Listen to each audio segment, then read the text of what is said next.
Hi, I'm just going to read to you from my new novel Soul Cursed, which is in A Perfectly Paranormal Halloween anthology.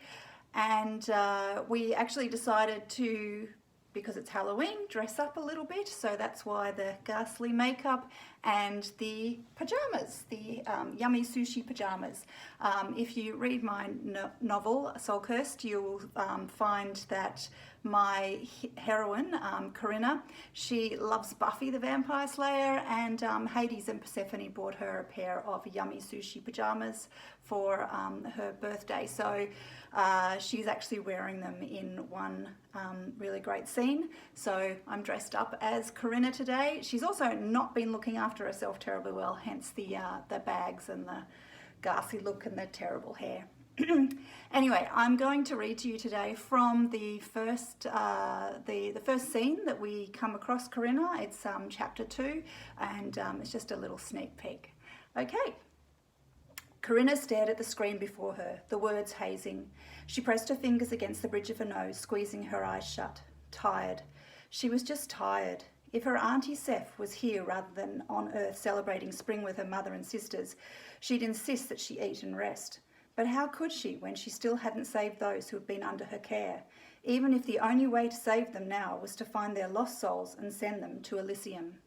All those people, their screams, their cries for help as the volcano dust choked them, encasing them where they stood, still rang in her mind. Men, women, children, the entire beautiful city of Pompeii, all dead. Her fault. All her fault. If anyone needed to pay for their sins, it was her. She only wished Seth would stop trying to make her feel better. How was a person supposed to get over something like that? Hades was far more understanding of the need driving her. She couldn't feel better, wouldn't feel better. She deserved to live in darkness for eternity. Countless centuries of research and study, and she'd come up with nothing, until now. The Eleusinian mysteries. She was certain the key she needed was held in the ancient grimoire.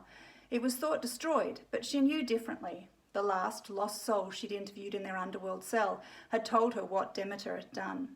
Now she just had to figure out some way of asking Demeter to give the grimoire to her without Seth or Hades finding out. Not so easy when Demeter never came down here, hating Hades as she did. And it wasn't like she could go to Demeter. She was bound to this place by her vow, an unfortunate wording issue making her unable to travel. And of course, she couldn't use her magic to help send a message. And she couldn't send a message via one of the other Sotiera. They might be her friends and sisters, but their loyalties lay with Seth. She rubbed her eyes again. The problem was, she wasn't devious enough. A dreadful fault for someone who lived among the gods, whose deviousness was a legend. The only time in her life that she'd ever got away with anything was with Tan. She brutally cut the thought off before it could truly form and concentrated on the screen in front of her again. She didn't need him or anyone else to help her figure out how to do this. Seth was forever saying Corinna was one of the smartest people she'd ever known. Those smarts had led her to discovering how to save the souls she'd sent spiralling into the void and convey them to Elysium, where they would live in peace and happiness forevermore, to knowledge of the spell that would allow her to do it. All that was standing between her and it was her ability to contact Demeter and get the goddess to give her the grimoire without tipping off Hades or Seth. They destroyed the ancient book of spells before she could use it, if they so much as got whisper of its existence. She couldn't allow that to happen. She rubbed her temples, eyes closed, but nothing came to her. Perhaps she should take a walk, clear her head. She stood, made it halfway across the room before dizziness hit.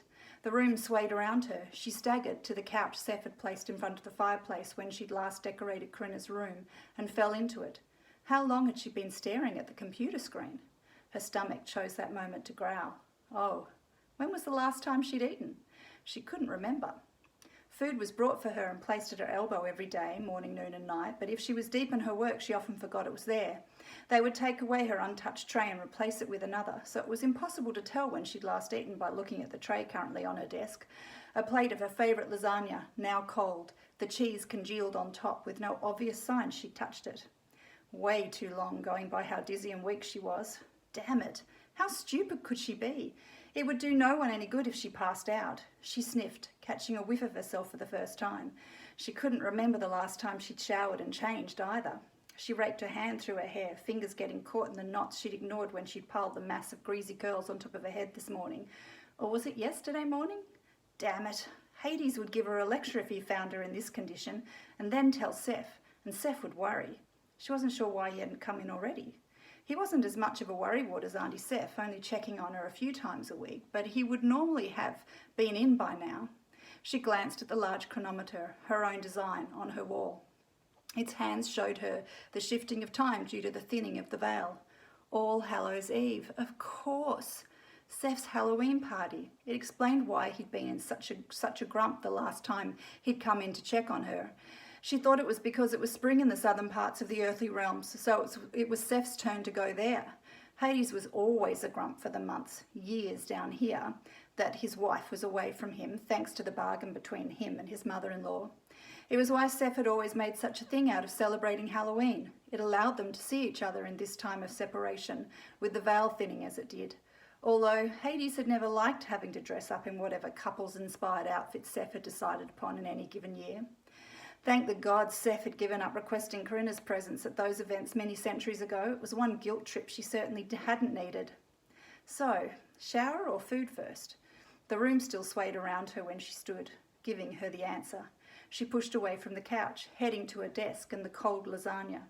Dizziness surged. She staggered, tripped over the rug, hurtling across the floor, arms wheeling. "Rinna!" a voice called out. Then hands caught her, steadying her. She looked up into achingly familiar indigo eyes. "Tam?" He smiled at her. Actually smiled at her. "I'm here. Are you okay?" She tore herself from his grasp, all signs of dizziness gone as fury overwhelmed her.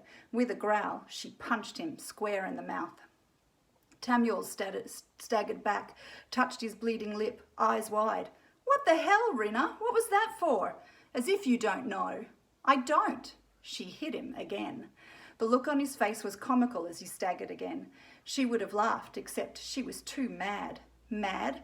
No, that didn't express what she was. She was furious, betrayed, hurt. He'd promised to stay by her side and help her with her first assignment, to keep Vesuvius asleep and ensure the people of Pompeii remained safe.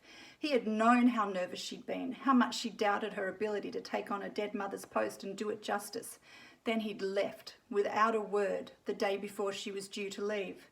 After all they'd shared, he'd treated her as if she was nothing, and she'd never forgiven him.